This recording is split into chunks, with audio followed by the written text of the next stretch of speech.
Welcome to the topic, Geometrical Optics. We are continuing with more concepts. Today we are discussing types of lenses and their applications. We have several types of lenses here.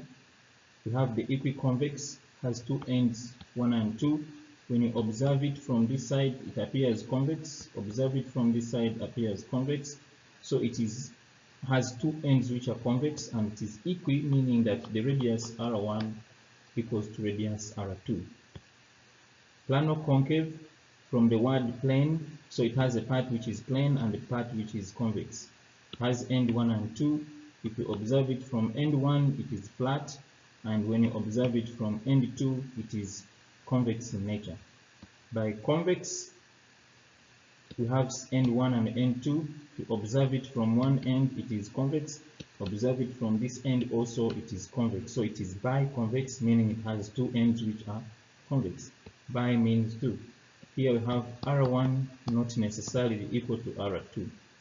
Convex meniscus or converging meniscus, it has two ends, 1 and 2. 1 and 2. You observe it from this side, it appears to be converging. Observe it from this side, appears to be diverging. Those are all convex lenses. We go to diverging lenses or concave lenses. The first one here is equiconcave, has two ends, 1 and 2. You observe it from this side, it appears to be appears to be a concave lens or diverging. Observe it from this side, it is still concave in nature. So equal, meaning R1 is the same as R2. We go to plano-concave, just as plano-convex was. It has two ends, 1 and 2. Observe it from this side, appears to be concave in nature.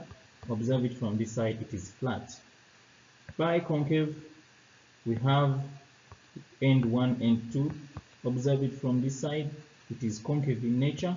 Observe it from this side, it is still concave in nature. So it has two, bi means two ends which are concave. R1 here is not necessarily equal to R2. They might be the same, but not necessarily. The last one is diverging meniscus. Just as converging meniscus was, this also has two ends, 1 and 2. Observe it from this side, it appears to be converging. Observe it from this side, it is diverging. We go to application of lenses, and then the first one is photographic cameras. As you can see them in the diagram, they contain lenses inside here. So these lenses can be a combination. In here we can have a combination of both converging and diverging lenses to form a well and clear image.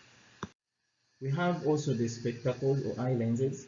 If you look through this lens, you see that the environment is very clear. You can see the trees and the grass clearly. But if you observe from this part, you don't see it clearly. It is faint, meaning that these lenses can be used to correct eye defects like long-sightedness and short-sightedness. We have telescope here. We have several types of telescopes. For example, astronomical telescope. So that is used to observe distant objects like the moon, stars, and galaxies. The way we form a telescope, it is made up of lenses. It may have two converging lenses combined, or it can have several types of lenses. So it can have 3 converging lenses combined. Sometimes you have telescopes which are having converging lens and diverging lenses combined. As you can see in the diagram, the next is a prism binoculars. So it's called a prism binoculars because inside it contains prisms. The lenses are used to focus or to have a clear view of the image that you're observing. These are used basically, sometimes you can go for a sport, maybe goat racing, and then you cannot be able to see clearly, so you use the binoculars. Sometimes they're used by hunters to see a distant animal as they are trying to hunt. Sometimes they're used by military to see distant places and know whether they are secure or the enemy is coming. We have also the front car light lenses.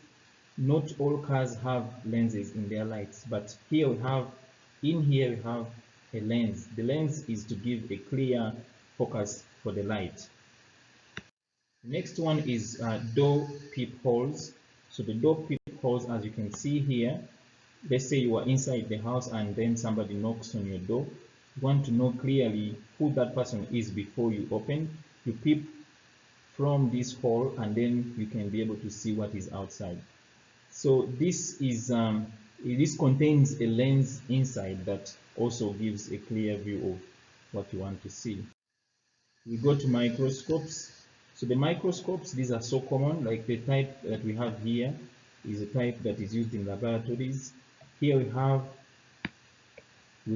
an electronic circuit. It is having microscopic components like capacitors and diodes, and then you cannot see them clearly with your eyes, so you use a microscope to see the microscopic view of whatever you want to observe. Then this is also commonly used in laboratories for biology to observe the microscopic nature of maybe like a housefly or a frog or a cockroach or even a leaf, so you can clearly see this.